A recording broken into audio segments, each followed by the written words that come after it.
ଓଡ଼ିଶାରେ ଗଢ଼ି ଉଠିଥିବା ଏକ ନୂତନ ସାମାଜିକ ସଂଗଠନ ଯାହାର ନାମ ହେଉଛି ମହାଭାଗ ଗ୍ରୁପ ଓଡ଼ିଶା। ଏହାର ପ୍ରାରମ୍ଭିକ ବୈଠକ କଟକ ରାଣୀହାଟସ୍ଥିତ ବଳଦେବଜୀଉଙ୍କ ଜଗନ୍ନାଥ ମନ୍ଦିରରେ ଅନୁଷ୍ଠିତ ହୋଇଯାଇଛି। ଏହି ବୈଠକରେ ଓଡ଼ିଶାର ବିଭିନ୍ନ ଜିଲ୍ଲାରୁ ସମାଜସେବୀମାନେ ଆସି ଯୋଗ ଦେଇଥିଲେ।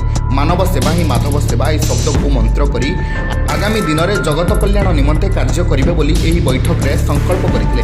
ମହାଭାଗ ଗ୍ରୁପର ମୁଖ୍ୟ ପ୍ରତିଷ୍ଠାତା ଶ୍ରୀଯୁକ୍ତ ଶିବପ୍ରସାଦ ସାମଲ, सभापति सुरेश्वरी सागरिका जेना, उपसभापति शीतल किन्नर, संपादक नारायण साहू, सहसंपादक सुरेश जेना, कोषाध्यक्ष मनोज साहू, कैशियर सुब्रत बराड़ तत्वावधान में प्रतिष्ठित यह ग्रुप प्रथम दिन में ही एक सेवा कार्यक्रम अनुष्ठित करते।